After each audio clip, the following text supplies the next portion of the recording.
Susan Sontag writes about people's reaction to war photography and examines different ways people react to the atrocities of war, since violence in photos can be viewed differently. According to Sontag, a conflict can produce people that are at a distance from us, but we cannot feel their pain.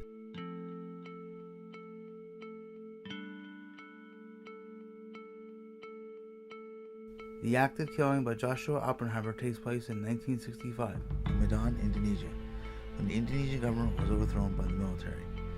Anwar Congo and his friends, once sellers of black market movie tickets, rose to become death squad leaders. They were an armed group that conducted killings for political repression, genocide, and revolutionary terror.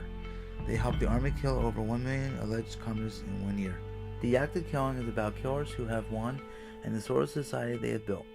They represent a regime where genocide was celebrated in order to keep survivors terrified, brainwashed, and perpetrators able to live with themselves. The film is a journey into the imaginations and memories of the killers, and shows us the face of evil. It is a society where killers can joke about crimes against humanity and celebrate their moral disaster with ease. They explicitly fashion themselves and their methods of murder after Hollywood idols. They write scripts, play themselves, and play their victims. These men have written their own history and become role models for young paramilitaries. The army recruited them from death squads because they had a proven capacity for violence. The characters have no interest in denying, excusing, or minimizing their crime, but are candid and boastful of their recollections. They are most interested in keeping their memory alive. Their project is to make a movie about brutal campaigns against communists. Anwar was the most notorious leader in his city and offers a straightforward lesson on death squad techniques. He was not forced to admit that he participated in crimes against humanity. Beating a suspected communist to death produced too much blood, so Anwar preferred strangling his victims with a wire. Anwar changes from arrogance to regret over what he has done when viewing the killing. The film shows the impact of the killings and the terror on individuals. Human beings are boasting about atrocities that are unimaginable. Their past killings is the basis for their power today.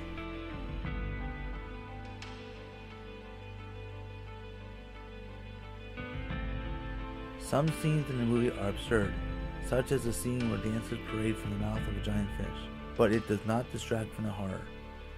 Scenes of unspeakable moments of cruelty create powerful emotional responses. Reenactments are intense and realistic, and participants marvel at their own sadism. Most shocking of all is the attack upon a village in which families are burned out of their homes and butchered, and children are raped. It is then when one has reached the bottom of the human condition. Murderers revisit their blood-drenched past in a manner that is insanely surreal. Slowly the power of drama reaches the witness, who barely flinches at real murder, but is visibly shaken by its fictional recreation. Surreal musical sequences occur where ghosts of the dead appear at the foot of a waterfall to thank the killers for sending them to heaven. The film ends with the sound of a tortured soul and a growling howl like that of an anguished demon. In between, one enters into a long abyss of unspeakable horror and utterly mundane madness.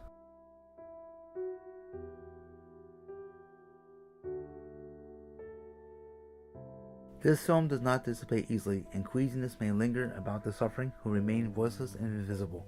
This discomfort is an important indicator of just how complicated the cinematic pursuit of truth can be.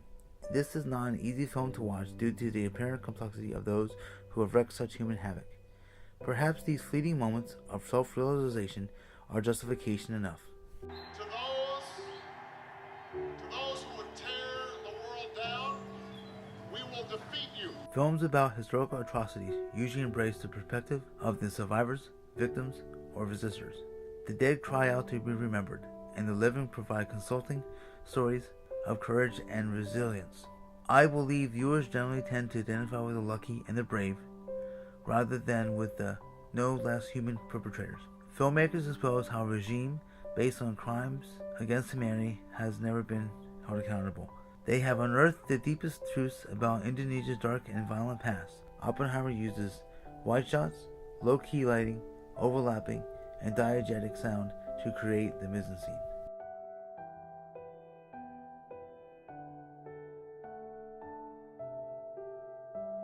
Violence and suffering sell, and we must be aware of the exploitation and consider pity and have compassion for the subject matter. We must study the role that these images play in our lives. It would be dangerous to ignore our threatening world and not be concerned in how it is presented. We must question if viewers' perceptions of reality become eroded by so many images. Films inspire violence, but do they create empathy for those in pain? Violence stirs our emotions, but much of it is open to interpretation. Films bring atrocities to us, but they do not communicate the complexity of the situation. It is the utmost importance that one has a general understanding of history, and it is important people see what mankind can do.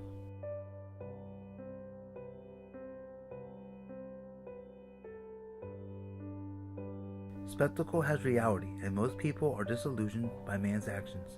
Without content, viewers may read into an image their own feelings. Sondheim compares public interest in violent images as sexual desire, but I believe violence is much quicker and has longer lasting effects. Depicting the deplorable is more interesting than natural disasters, but rarely stirs the viewers from their daily routine.